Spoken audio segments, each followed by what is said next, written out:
I think one of the things that you do really, really well is portraying contemporary teenagers as sort of real, awesome, strong characters. And I wondered, we're a writing blog, and I wondered if you had any advice for writers on how to do that rather than have these sort of 2D, weak, not real characters in their stories. I think when I sort of build a character because I sort of percolate for like a year, that's a luxury. But it's just before you write the first word, I think you need to do so much work. And so when I was on magazines, I learnt this sort of technique, and I don't sort of physically do it because I can do it in my head now. But you would do this thing called a reader map. So you would just build up their life. What does she do on a Saturday night? What does she what does she keep under her bed? What's the thing that she's told her best friend that she wouldn't sort of tell anybody else? I make sort of playlists. Might not even be music that I like, but it's music that I think my sort of character would sort of like. But I just sort of like to have heroines that are proactive rather than reactive. Because I just also sort of think if you're writing sort of teenagers, I know that there are sort of teenagers that haven't kind of come into sort of their own. It is a hard time, and sometimes it's, you're sort of the wallflower, but that book's already been written. I was a really sort of loud teenager. I had loads of opinions.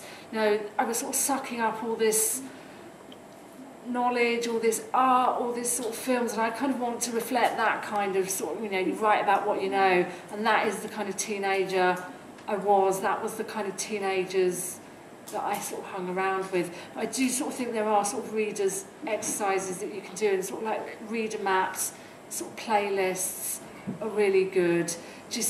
And there's all this other thing we do in magazine focus groups, is like defining moments, which are sort of a bit hard to kind of get your head around. But for argument's sake, when Red magazine was being launched, they had this defining moment that the Red reader is the kind of woman who sort of, when she goes to the pub, she wants to sit down, that kind of sort of thing. So you always sort of think about what are your readers' sort of defining moments. So for Jean, her defining moment would be the time that she was like retweeted by Lady Gaga or sort of something like that. So I think there are just all these sort of proper sort of exercises that you can do if you can't quite get a lock on your character. Cool, that's really good advice. Thank you. I actually gave some proper writing advice. Yay. You could go back in time and meet your pre-published self. Is there anything that you would tell yourself, or any advice that you would give? Oh God, can I take props back to my pub? Absolutely. I'd just say, here is on the sticky, here is the editorial, 33-page editorial letter from Unsticky. Read it and learn. But I think I would also just tell her, just stop being so scared. Stop sort of thinking you're not a proper writer. Stop, just not having the courage of your convictions. I think, as I explained in there, every sort of stage, first of all, I got some, I got like freelance. Oh, but you're not a proper writer. Then I became sort of like a magazine writer. Oh, but you're not a novelist. Oh, but you're only doing teen novels.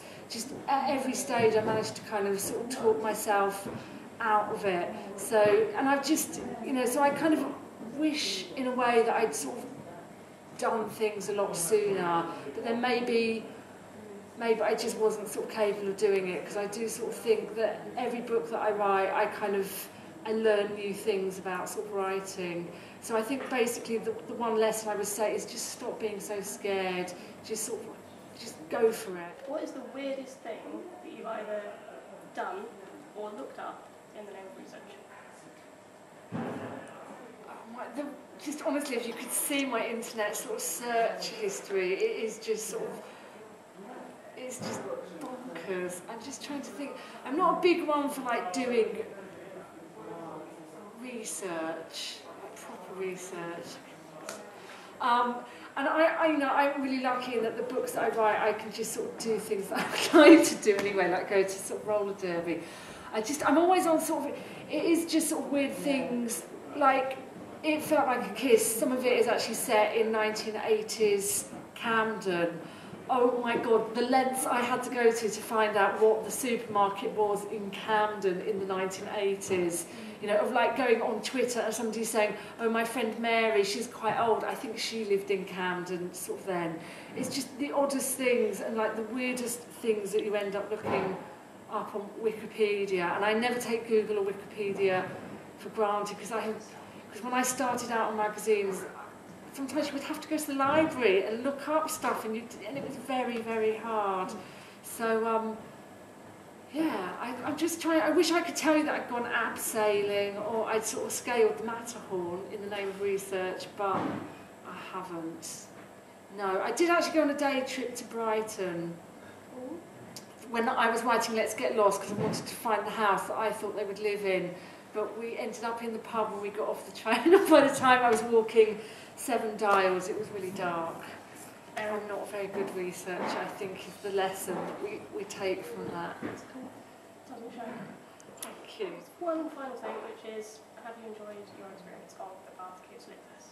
It's been really lovely, and we were just actually sort of saying before, it's been really, I know this sounds so suck-ass, but it's been really nice that the stewards have actually sort of been people like us, you know, and that sort of when teenagers have sort of come in, it's not sort of like a proper sort of grown-up in a Waterstones sort of uniform, just saying don't touch the books. It's been sort of simpatico people, and it's just been sort of nice that it's been really sort of relaxed and stuff. So I have actually enjoyed my experience of the Bath Kids Lit Festival.